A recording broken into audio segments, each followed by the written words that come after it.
Welcome to Khanversations. I'm Muqtedar, your host, and today I'm going to talk about a very interesting development. The government of Saudi Arabia and Iran have signed an agreement to open embassies in each other's countries within 2 months, and they have also agreed to respect each other's territorial sovereignty and integrity and not interfere in the internal matters of each other. This rapprochement between Saudi Arabia and Iran is a major step forward in Middle Eastern politics. And if it continues to move forward, as one may anticipate, then it could become a potential game changer, not only in the geopolitics of the Middle East, but perhaps in global geopolitics. So before I brief you on the questions that this new development raises and what its geopolitical and international ramifications are, please subscribe to Khanversations if you have not already done so.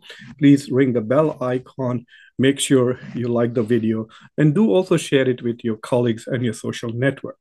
So after 7 years, Saudi Arabia and Iran are opening embassies in each other's countries, and this deal was brokered under the guidance of the new superpower of the Middle East, China. The United States apparently is less interested in bringing about peace in the Middle East and more interested in stoking divisions and selling arms to one side and trying to contain the other. So what is happening is that the shadow of the United States and its footprint in the Middle East is reducing, and the footprint of China is expanding.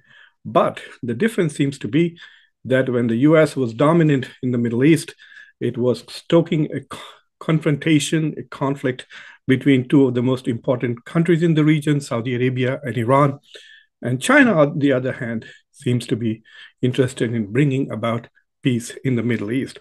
So what are going to be the long-term ramifications if this goes? But first, a word of caution. Just because two countries have diplomatic relations, it does not mean that they are becoming partners or allies. In US and China have diplomatic relations, and you can see the escalation of at least rhetoric between the two countries, and the world seems to think that these two countries are heading towards some kind of conflict. Some people even think that they might actually come to blows in the next year or two, but others feel that we might be entering an era that is akin to that of Cold War. So just having diplomatic relations is not any indication. India and Pakistan continue to maintain diplomatic relations, but they're not really the best of friends.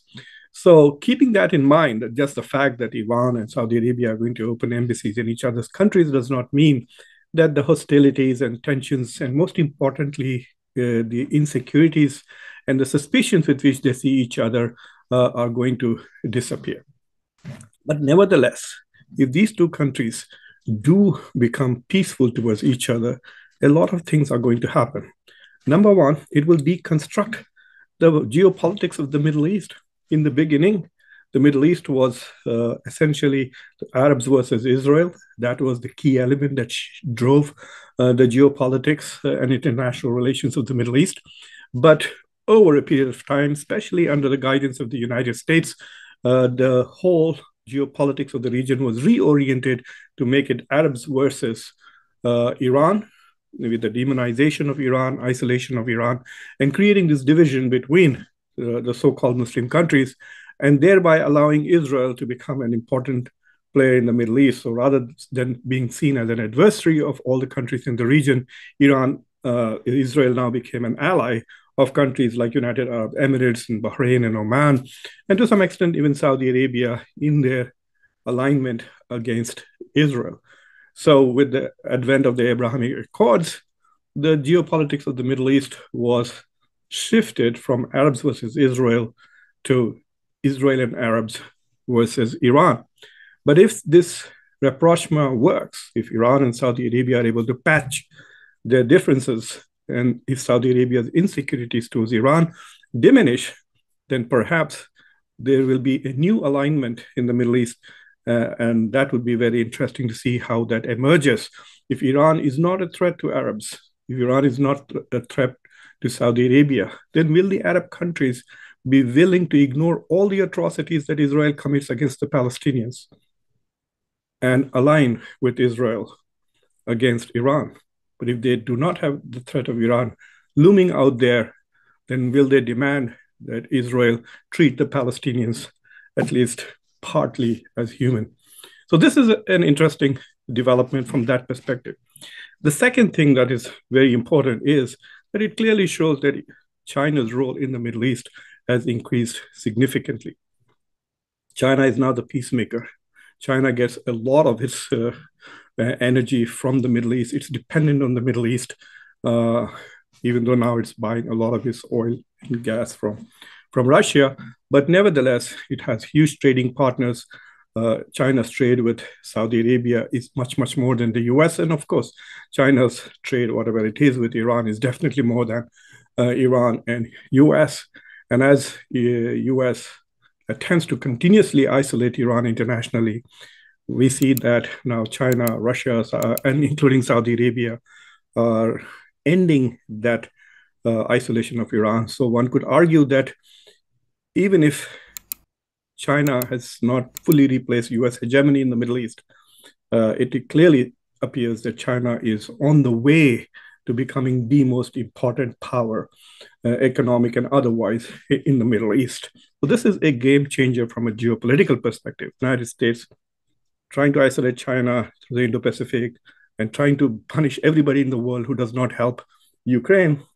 It is quite possible that China will continue to replace the US as the power that more and more nations will look to for diplomacy, for peacemaking, and even providing trade and other opportunities. It also raises the question that these divisions that are taking place, especially with the shift in Saudi foreign policy, more cooperation with Russia, more cooperation and commitments to China, engagement with Iran, it appears that with India also not willing to play ball on the Ukraine-Russia issue, is it possible that the divide between the West and the rest is going to become stronger and more, shall we say, deeper now with this particular, shall we say, rapprochement between Iran and Saudi Arabia? It also raises two small questions. Number one, how does India see this? This is the kind of role India wants to play in the world. India wants to be the peacemaker, the guru, the Vishwa guru, but apparently China is scoring over India on these diplomatic issues. Yes, India is hosting conferences and hosting holy parties where Western leaders are frolicking with Indians, but this is a major diplomatic achievement that has happened. And the scorecard is now in the favor of China. That raises the question whether India's aspirations to become the voice of the global South will happen, or will China continue to play a more significant role in the global South?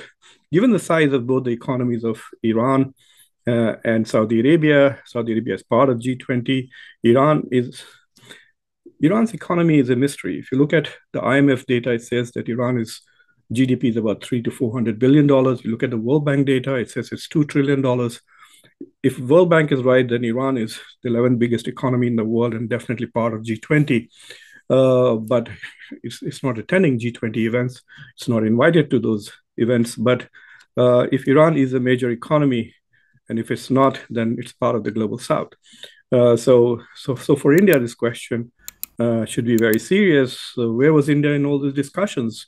Why is India not the peacemaker, and why is China the peacemaker, especially with countries that India too has traditionally very good relations, both Iran and with Saudi Arabia? One more interesting question that is perhaps not that serious in the global context, but what has happened to Saudi and UAE partnership? They went to war together in Yemen, and now you see UAE firmly in the pocket of Israel and the United States, especially in I2U2, completely aligned with countries, none of them from the region or Arab, and with Saudi Arabia building positive relations with Iran.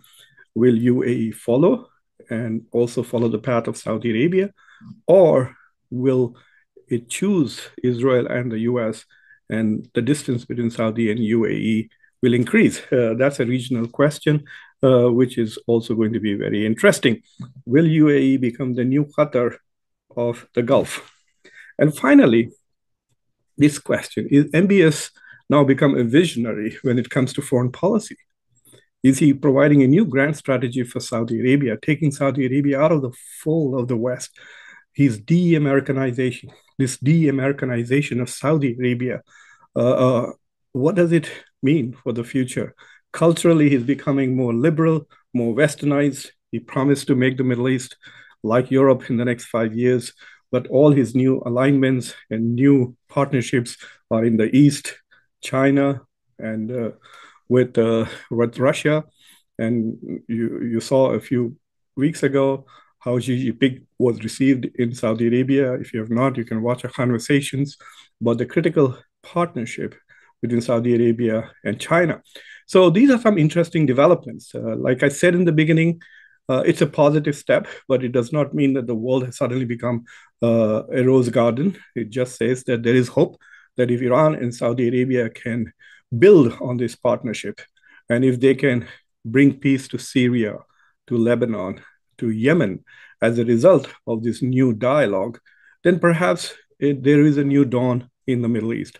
But if it just means that they have exchanged ambassadors and nothing more beyond that, then things will be business as usual. So I hope you found these comments and this briefing useful. And if so, please subscribe to Khanversations, ring the bell icon, do like the video and share it with your social network. This is Muqtedar Khan.